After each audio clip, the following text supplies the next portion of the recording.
सन्मानयोग गुरु रूप साध संग जियो। फतेह प्रवान करनी। वाहिगुरू जी का खालसा वाहिगुरू जी की फतेह। धन गुरु नानक देव जी महाराज की पहली बाणी का नाम जप है। धन गुरु ग्रंथ साहब जी महाराज की पहली बाणी जप है।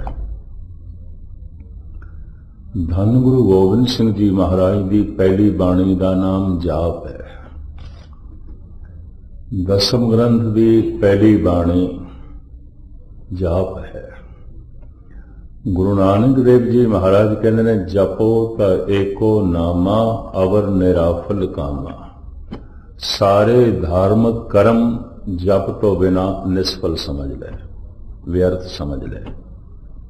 और कलगीधर पिता कहते हैं जागत जागत जोत जपै निसबासर एक बिना मन नैक न आने।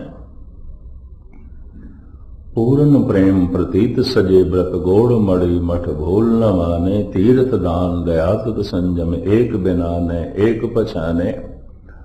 पूर्ण जोत जगे घट में तब खालिस ताहिन खालिस जाने।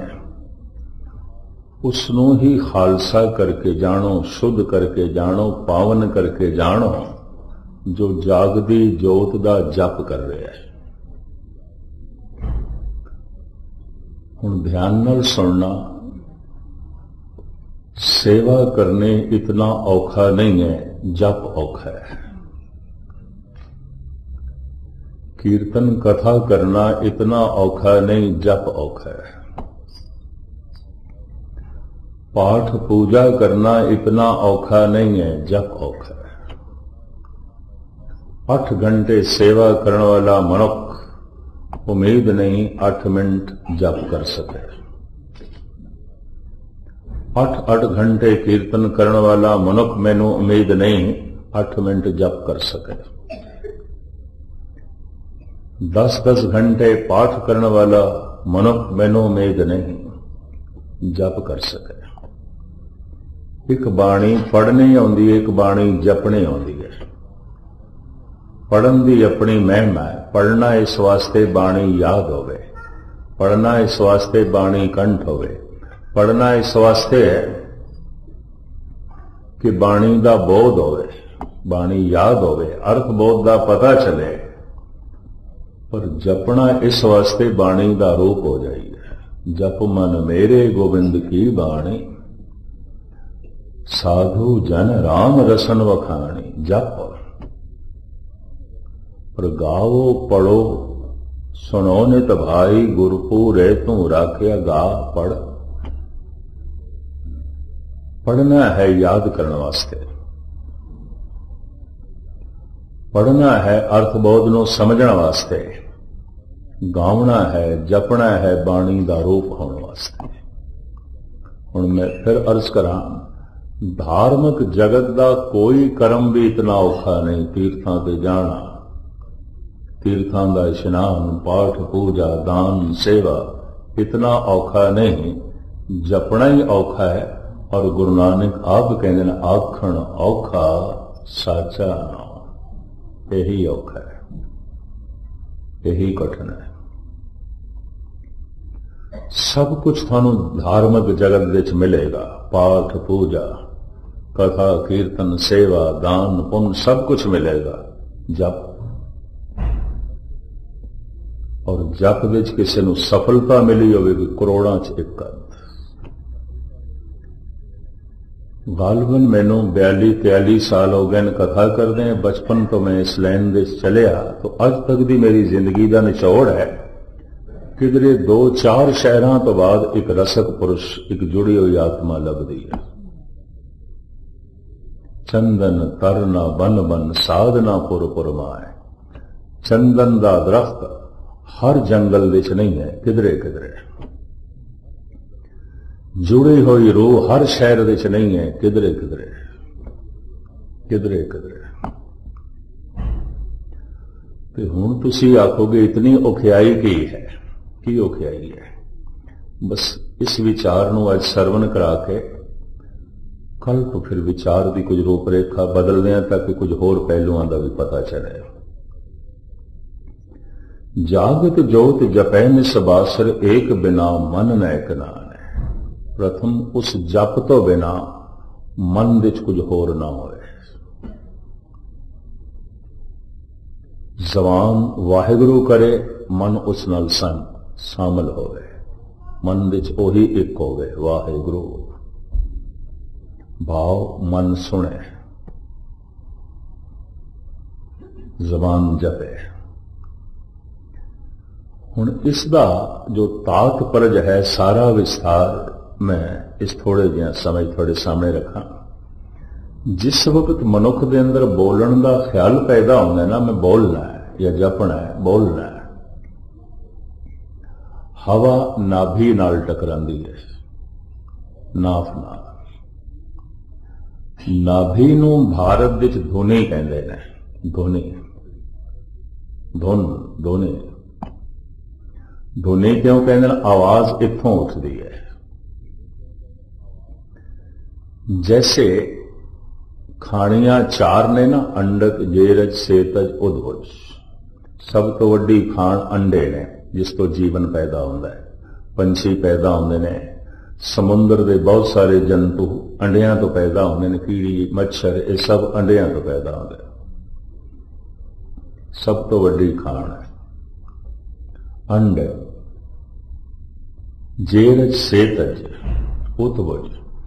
फिर उत्तबुज ए बनस्पति, जमीन तो जो पैदा होता है, बनस्पति, ये दूजी खाण है। तीसरी खाण स्वैतज, पसीने तो जो पैदा होंगे, जूआ, चिच्चड़, चम चिच्चड़। ये मैल, पसीना ते मैल दे मिश्रत तो जीव बन जाता है। ये तीजी खाण है। पंछियां नूं, चौपाए जानवरां नूं और मैले रहण वाले मनुखां नूं भी चम चिच्चड़ जुआ हो जाती है। चौथी खाण है पेट तो पैदा होंदे ने जिहड़े पशु ने, मनुख ने। अंडज, जेरज, सेतज, उत्तबुज, ये चार खाणियां ने। हुण मैं अर्ज करा, बाणियां भी चार ने। परा, पसंती, मधमा, बैखरी। परा, पसंती, मधमा, बैखरी। मैं तत् सार निचोड़ आज थोड़े सामने रखने की निमाणी कोशिश कर रहा।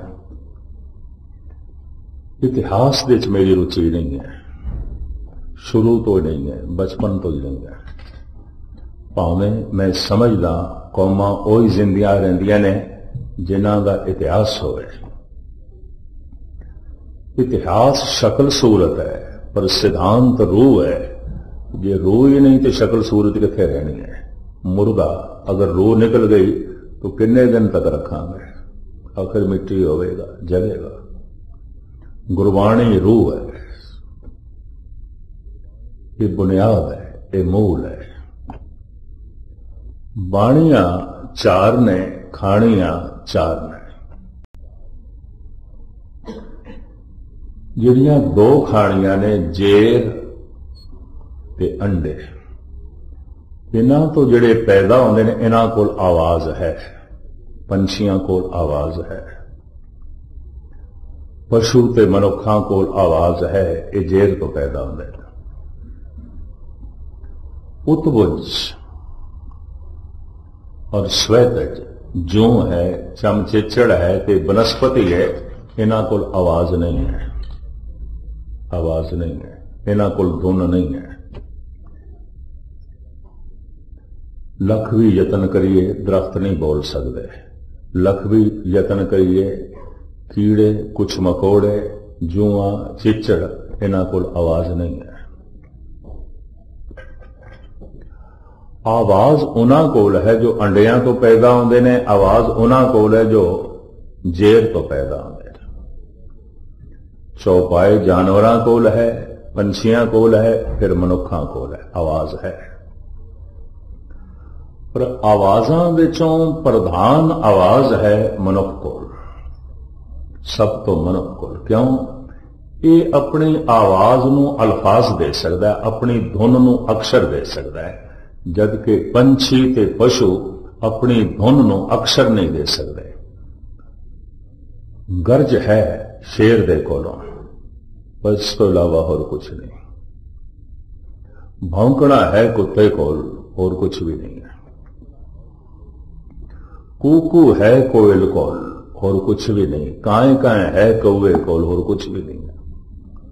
पर काए काए तो, कूकू तो, भौंकण तो इतना पता चल जाता है, कुत्ता है, ये कोयल है, ये कौवा है। पर मनुख को जिहड़ी आवाज है, ये अल्फाज दे सकता है। जो धुन है, ये अक्षर दे सकता है। इस वास्ते मनुख बहुत कुछ दस सकता है, बहुत कुछ सुन सकता है, क्योंकि अक्षर ने। और सारा ज्ञान ध्यान अक्षरां दे, अखरी नाम अखरी साला, अखरी ज्ञान गीत गुण गा, अखरी लिखण बोलण बाण, अखरां सिर संजोग वखां। सारी खेड ते अखरां ते खड़ी है।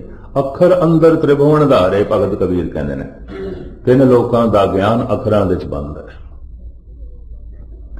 अखर खोल लिए मनुख दे कोलों तो आवाज रह जाती है। तो आवाज तो इतना पता चलेगा, बस मनुख है, आ कर रहा है, मनुख है।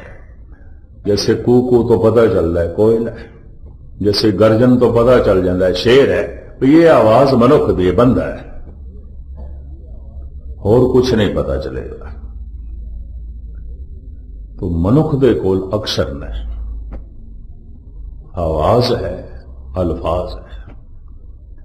संसार दे जो संबंध ने, ये बोल के जुड़ते ने, वेख के नहीं जुड़ते। तुसी किसी नूं वेखो, कोई रिश्ता नहीं जुड़ता, बोलण नाल जुड़ता है। जिथे संबंध होवे, बंदा कहंदा साडी इत्थे बोल चाल है, जिथे ना होवे कहंदा इत्थे साडी बोल चाल नहीं है। हुण आप सुन के हैरान होवोगे, मनुख 90% अपने बोलां राहीं प्रगट होंदा है।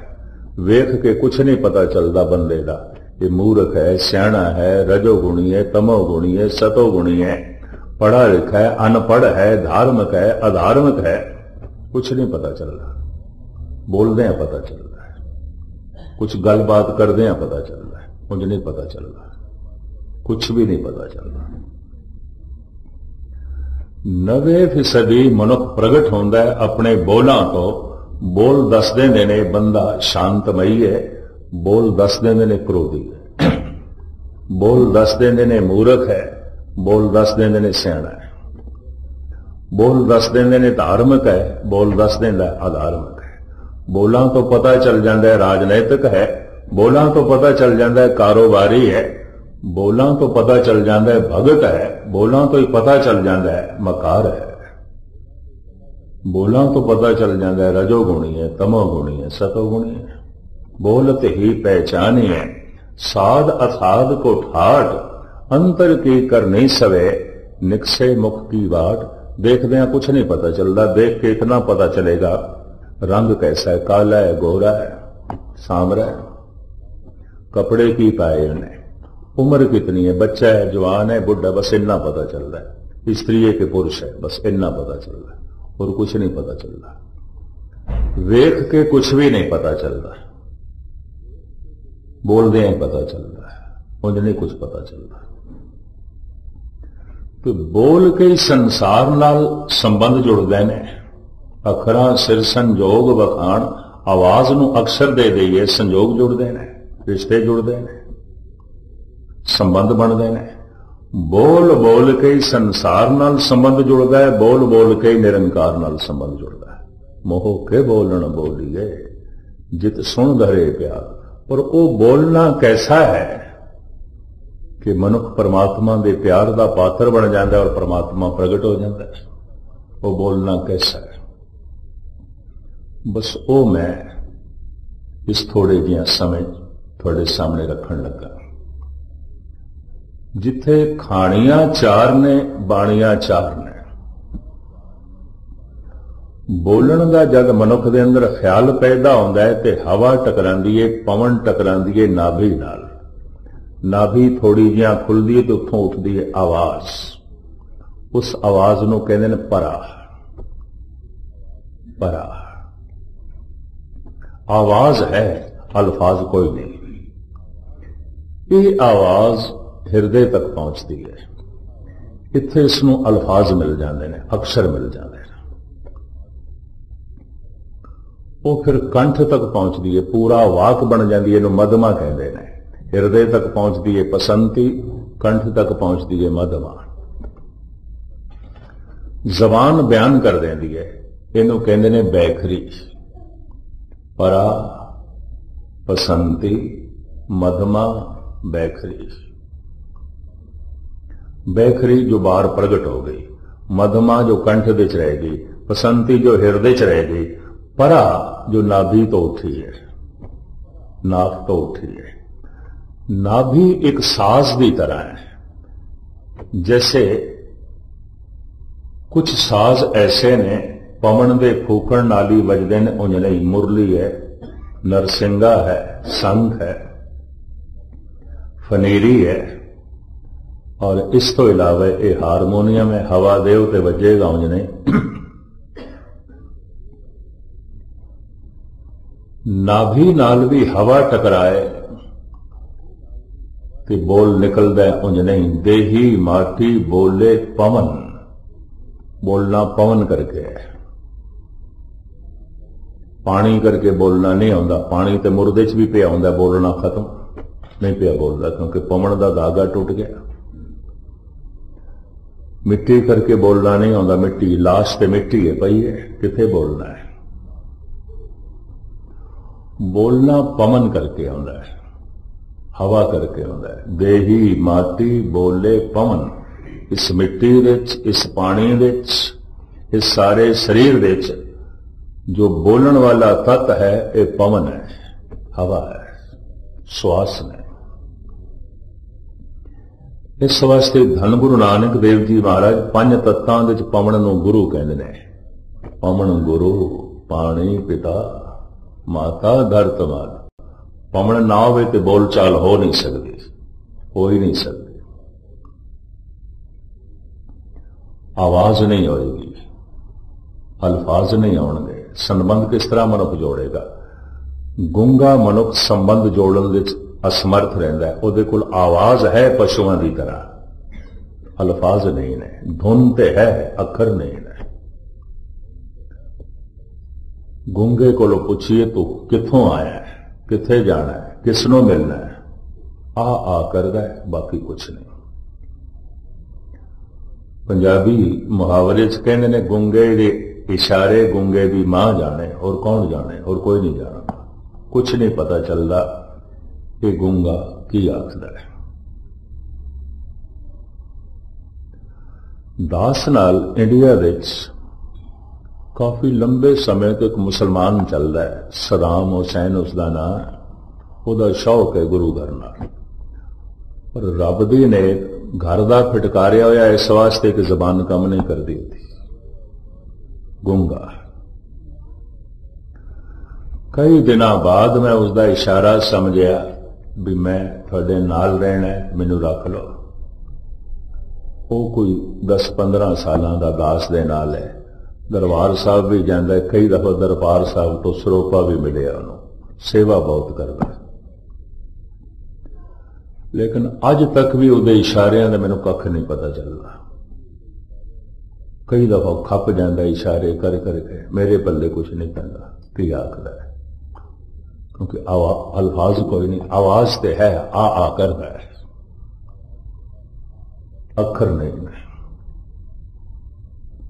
अल्फाज नहीं है।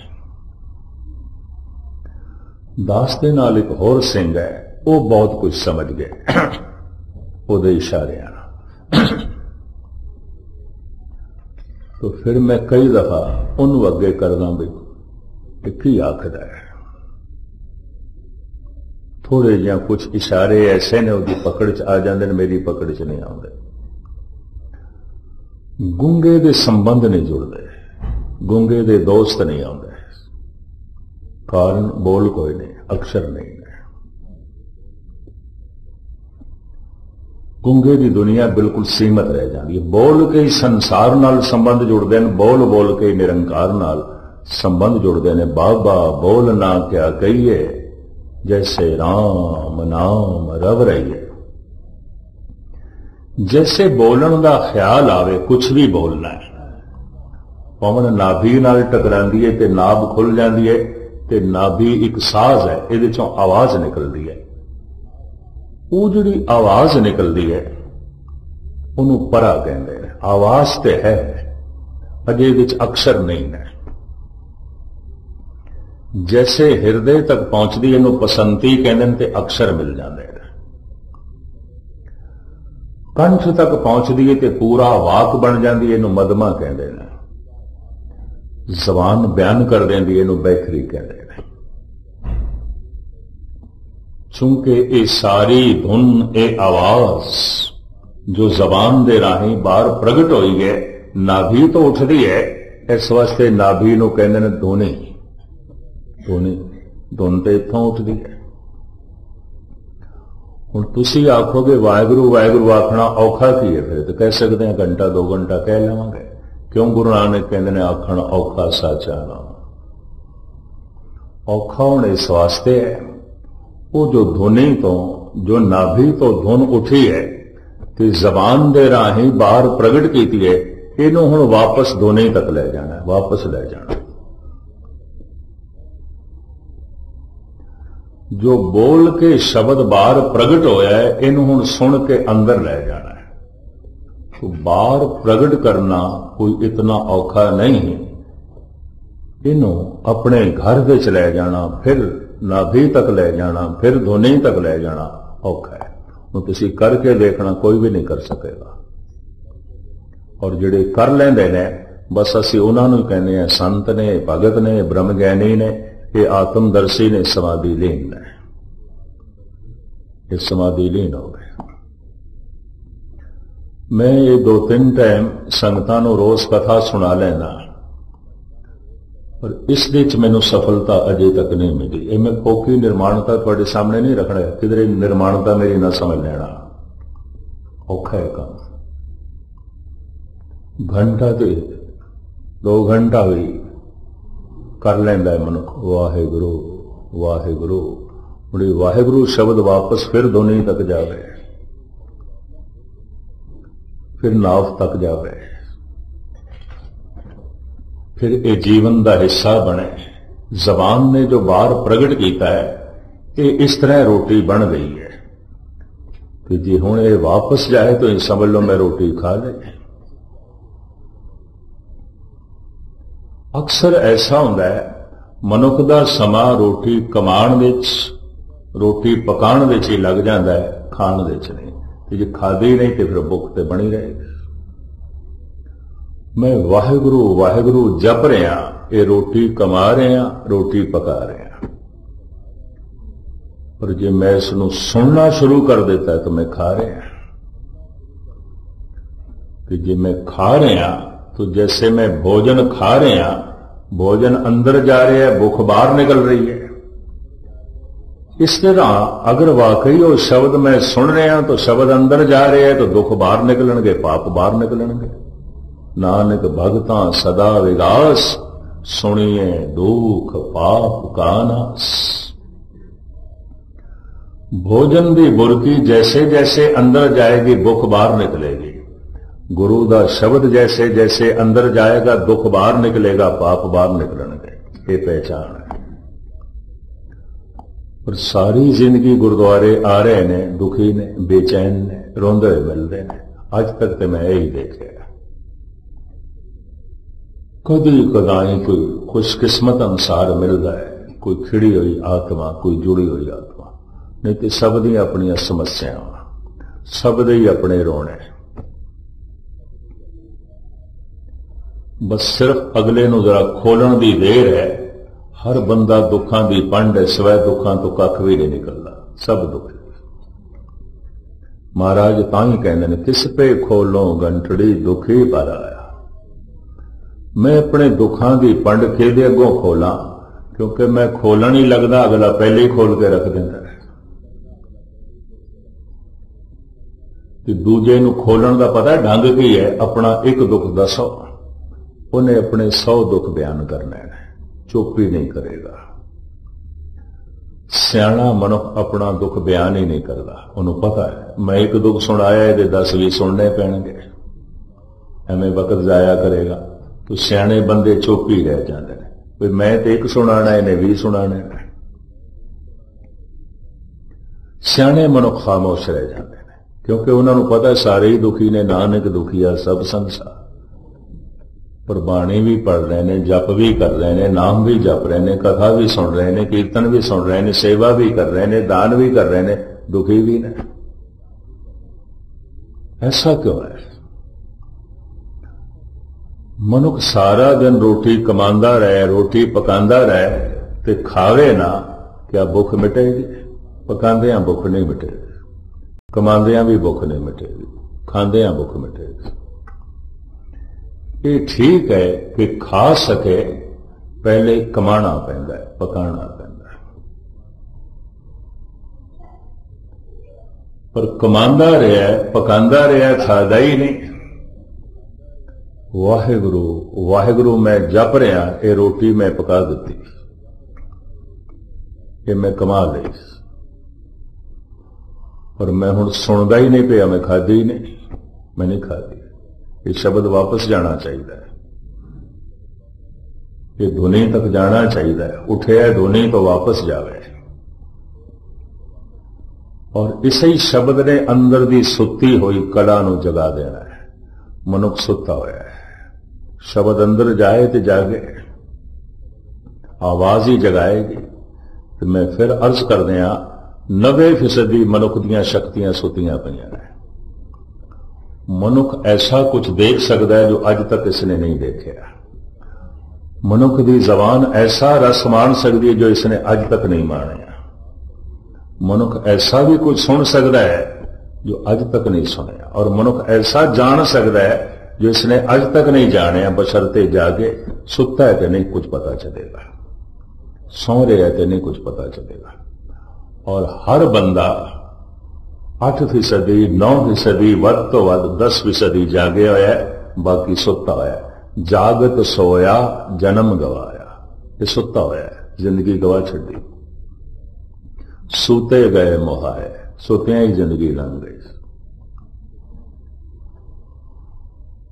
वाहिगुरु वाहिगुरु दा जप अपने आप नूं जगाण वास्ते है, वाहिगुरु नूं सुनाण वास्ते नहीं। बस इन्ना मैं अर्ज कर रहा। सिमर सिमर गुर सतगुर अपना, सोया मन जागाए। ये तो मन नूं जगाना है, जीवन चेतना नूं जगाना है, सुतियां हुई शक्तियां नूं, कला नूं जगाना है। और जागया होया मनुख रब दा रूप हो जाता है। जागया होया मनुख पवित्र हो जाता है, खालिस हो जाता है, शुद्ध हो जाता है, खालसा हो जाता है। जागेगा आवाज नाल। आवाज जबान ने बाहर प्रगट कर दी थी, बैखरी वाहिगुरु रोटी बन गई है, हुण मैं इसनूं खाना है। तो शब्द नूं जे मैं खाना है तो मैं कन्ना दे राही खा सकदा, मुंह दे राही नहीं। मुंह दे राही मैं पका सकदा, कन्ना दे राही इसनूं खाना होवेगा। जेको खावे जेको गुंचे, तिसका होए उदार। कोई खावे कोई हजम करे। ये मैं अर्ज कर दें। फिर खाएगा कौन? जिनको लगी प्यास अमृत से ही खाए। भूख लगे प्यास लगे ताई छकेगा, उंज नहीं जपेगा। इतने सारे आप बैठे हो, अगर सवेरे कोई जपदा है तो समझ लो माड़ी जिया कोई प्यास जागी है, भुख जागी है। तो जपदा ही नहीं पिया, नहीं जागा। फिर भुख दा ना लगना रोग की पहचान है। अगर भोजन की भुख नहीं लगती तो शरीर रोगी है, बस इतना समझ लो, ये पहचान है। ताप चढ़े हुए, बुखार चढ़े हुए, भोजन की भुख नहीं लगती। ते मन नूं विकारां दा ताप चढ़िया होवे, भजन की भुख नहीं लगती, जप की भुख नहीं पैदा होती। भुख का ना लगना रोग की अलामत है। जिन्हां नूं भोजन की भुख नहीं लगती ऐसे थोड़े ने, बहुत थोड़े ने। पर जिन्हां नूं भजन की भुख नहीं लगती ऐसे रोगियां नाल सारा संसार भरिया पिया। जो जो दीसे सो सो रोगी। तुहाडे विचों उसे नूं तंदुरुस्त समझ लेना जिहड़ा अमृत वेले उठ के जपदा है। बाकी सब रोगी, गुस्ताखी माफ, हाथ जोड़ के मैं माफी मंगना। वो सब रोगी समझ लो जो नहीं जपदे। वो सब रोगी समझ लो जिन्हां दे अंदर भुख नहीं है। भोजन की भुख नहीं, 104 डिग्री का बुखार चढ़िया हुए तो 36 प्रकार का भोजन अगों रख दईए, उन्होंने चंगा नहीं लगता, उन्होंने भुख भी नहीं है। बुखार ने भुख मार दी। बुखार भोजन की भुख मार देंदे ने, विकार भजन की भुख मार देंदे ने, नहीं रहती, वो नहीं जपेगा। तो खैर मुख्तसर में अर्ज करा, जबान ने वाहिगुरु वाहिगुरु जप लिया, रोटी बन गई। जिसके अंदर भुख नहीं है वो भी रोटी कमा सकता है, रोटी पका सकता है, पर खाएगा तो वही जो भुख है। वाहिगुरु वाहिगुरु कई दफा वो भी कर लेंगे ने, भुख कोई नहीं है, तड़प नहीं है, खिंच नहीं है, देखा देखी कर लेंगे। और मैं फिर अर्ज करा, शब्द कन्ना राही अंदर जाएगा कि जिन्हां पड़ावां तो ये नाभि तो जबान दे राही बाहर प्रगट होया है, उन्हां ही पड़ावां राही ये वापस जाएगा। जबान राही बाहर प्रगट होया है बैखरी, पर ये पसंती परा मधवा इन्हां मार्गां चों लंघ के आया है। जो जबान बाहर प्रगट कर रही है, परा पसंती मधमा, इन्हां तीन पड़ावां तो लंघ के आया है। इस शब्द नूं फिर वापस इन्हां तिन्हां पड़ावां तो वापस करना है, जिथों उठे है उत्थे वापस करना है। अगर मैं गहराई नाल सुन रहा, जबान उच्चारण कर रही है वाहिगुरु वाहिगुरु वाहिगुरु, और वाकई में गहराई नाल इसनूं सुनना शुरू किया है, और शब्द इतना गहरा चला जाए कंठ दे विच मधवा, अगर इत्थे तक चला गया है, इतना गहरा चला गया है, ऐसे बंदे नूं वाहिगुरु वाहिगुरु आखण दे च रस आएगा, स्वाद आएगा। ये पहली पहचान, स्वाद आएगा। बाणी पढ़दियां रस आएगा, वाहिगुरु वाहिगुरु जपदियां रस आएगा, बेरसी नाल नहीं आखेगा। स्वामी रामकृष्ण परमहंस कहते ने इको ही दफा राम कहते सन, जुड़ जाते सन। इतना बिरहा इतना बैराग दोबारा कहने की लोड़ ही नहीं पैंदी सी, जुड़ जाते सन एक दफा। बाबा अतर सिंह बारे भी इस तरह दी गल्लां ने। डिस्ट्रिक्ट बन्नों दे विच संत भगत सिंह सन, उन्हां दी भी यही महिमा सी। उन्हां दे सामने तो कोई दूसरा भी उच्चारण कर दे वाहिगुरु, उन्हां दी स्रोत बड़ी तिखी, सुन के बिस्मादमई हो जाते सन, रस नाल भर जाते सन। स्रोत बड़ी तिखी, सुर शब्द नाल जुड़ी हुई, एकाग्रता बड़ी। हुण मैं अर्ज करा, यही औखा है कि शब्द अंदर जाए। भोजन दी बुरकी मूंह च पई रहे, थले ना होवे, भुख नहीं मिटदी। वाहिगुरु वाहिगुरु मैं जप रहा, मैं सुनिया ही नहीं, ये अंदर प्रवेश नहीं कर रहा, दुख नहीं मिटेगा, पाप नहीं मिटणगे, नहीं मिटणगे। दुख भी बने रहेंगे, पाप भी बने रहेंगे। अगर ये कंठ तक पहुंच गए, रस आएगा। इसे नु नामदेव कहने रसना गीदी बोलत राम, मैं राम आखदा रस नाल भर जाना। और इसे नु कहने ने परमात्मा एदी रसना दे वस गए। प्रभ जी बसे साध की रसना, नानक जन का दासन दसना, एदी रसना दे वस गए।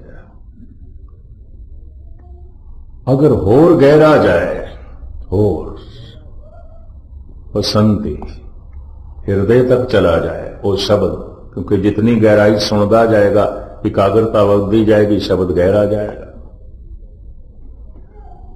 ऐसा मनुख ब्रह्मंड विच परमात्मा का नाद सुनेगा, आवाज सुनेगा परमात्मा की जो व्यापक है। वो आवाज संगीतमयी है, गीतमयी है। वाजे नाद अनेक असंख्या, केते वावण हारे, केते राग परिस्यों कईयन, केते गावण हारे। इस तरह का मनुख बैठा बैठा पता नहीं कितनी तरह का संगीत सुनता है और साजां की आवाज सुनता है। अमीर खुसरो कहते छुप गए वो साज हस्ती छेड़ कर, अब तो बस आवाज ही आवाज है। ऐ खुदा तेरा ते मैनू कुछ नहीं पता, पर तेरी आवाज का पता चल गया, मैं सुन रहा। ब्रह्मंड दे विच परमात्मा की आवाज गूंज रही है हर वक्त परमात्मा वेख रहा है, हर वक्त परमात्मा सुन रहा है, हर वक्त परमात्मा बोल रहा है। ठाकर हमरा सद बोलंता, सदा बोल रहा है, हर वक्त बोल रहा है। ओदा नाद ब्रह्मंड दे विच गूंज रहा है, उन्होंने अनाहद नाद कहते हैं, वो सुनाई देन लग पैंदा है। बड़ा रस है उसके। इस तरह का पुरुष मैं एक सुल्तानपुर लोधी देखा, एक अमृतसर दे विच देखा बीबी सी, नौजवान बीबी की अवस्था बन गई, और 3-4 अमृतसर देखे। एक बुजुर्ग मैनू कानपुर भी मिले, उसकी भी अवस्था सी।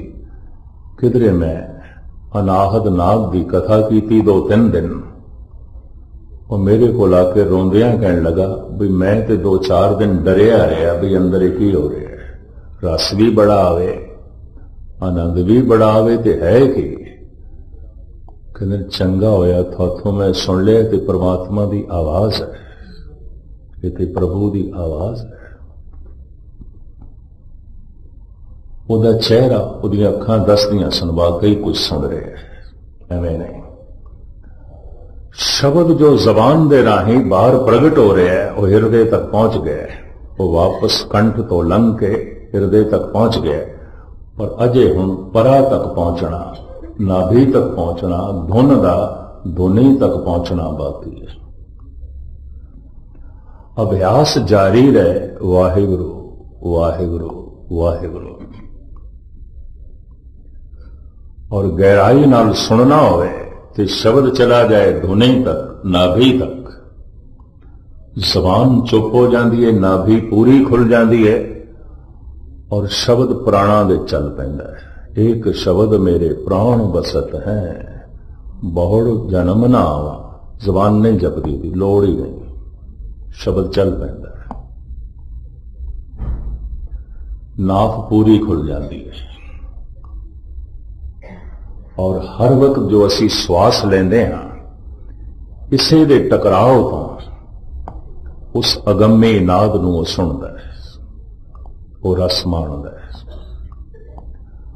और नाभ दे खुलदियां परम प्रकाश प्रगट हो जाता है, जिसनों पातशाह कहते हैं पूर्ण जोत जगे घट में तब खालिस ताहिन खालिस जाने। नाफ 2 हालतां विच खुलदी है, एक मरण लग्या अंतिम समय नाभि खुलदी है, आखिरी प्राण नाभि विच है।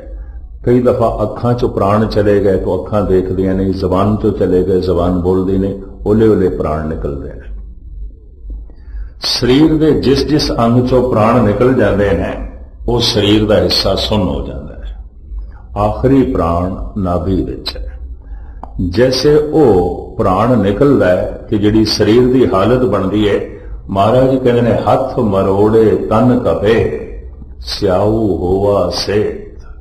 मुठियां बंद होंदियां, दंदियां वजदियां, कंबनी छिड़ती है। उस समय कि सियाणे कह देंगे नाभि खुल गई, आज काल खुले तेरी गांठड़ी, गंढ खुल गई, नाभ खुल गई, शरीर की मौत हो जाती है, शरीर खत्म। एक तो मौत के समय नाफ पूरी खुलती है, नाभि पूरी खुलती है, धुनी पूरी खुलती है। फिर जप करदे होया जिस दिन धुनी नाल टकरांदी है ते धुनी पूरी खुलती है, उस दिन मन की मौत हो जाती है, होंदी है। मन मरे धात मर जाए, बिन मन मूए कैसे हर पाए। मौत हो जाती है मन की। मन दे मरदियां अहंकार मर जाता है, मन दे मरदियां लोभ मर जाता है, मन दे मरदियां मोह मर जाता है, मन दे मरदियां क्रोध मर जाता है, मन दे मरदियां वासना जो है मर जाती है। प्रार्थना ही प्रार्थना अंदरों पैदा हो जाती है, प्रकाश ही प्रकाश अंदरों पैदा हो जाता है। इस तरह के बंदे नूं कहंदे ने ये हुण मन दे तल ते नहीं जी रहा, मन मर गया, ये आत्मा दे तल ते जी रहा। आत्म प्रकाश, पूरन चानना, पूरन जोत जगे घट में, तब खालस ताए ने खालस जाने।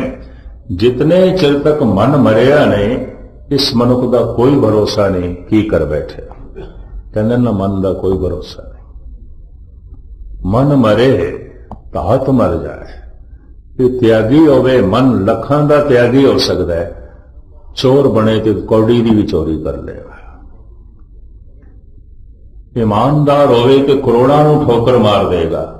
बेईमानी कौड़ी ते भी बेईमान हो सकता है, और ऐसा देखे गया। परोपकार करदे हुए दुराचार कर बैठेगा, दान करदे हुए बेईमानी कर बैठेगा, सेवा करदे हुए कठोरता नाल बोल बैठेगा, पीती किताए के पानी फिर बैठेगा। पर मन मरे धात मर जाए, मर गया मन, हुण ते परमात्मा दे तल ते जी रहे। हुण इस दे चों बोलेगा परमात्मा, वेखेगा परमात्मा, जो कुछ करेगा वो परमात्मामई है।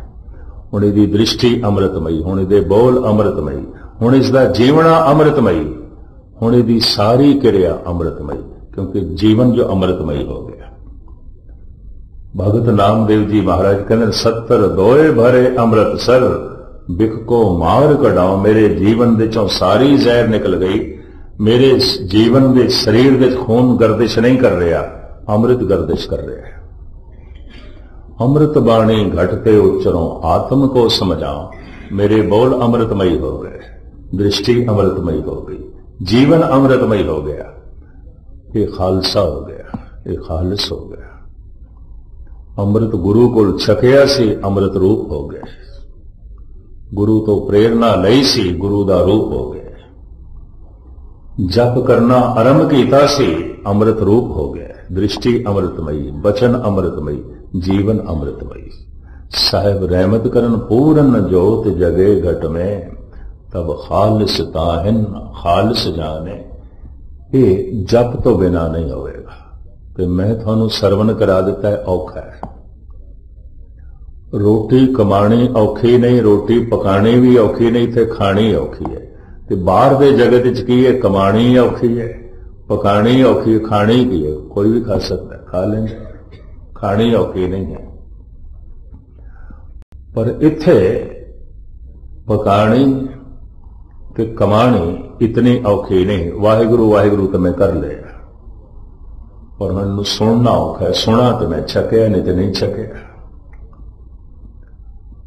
और जैसे भोजन की बुरकी मैदे च जानी चाहिए, ताई पचेगी, खून बनेगी। ये जड़ा वाक वाहिगुरु है, ये नाभि तक जाना ही चाहिए है, दुनी तक जाना ही चाहिए है। ताई ते पूर्ण जोत जगमगाएगी, ताई ते मन मरेगा, ताई ते मन खालिस होवेगा, ते खालसा होवेगा।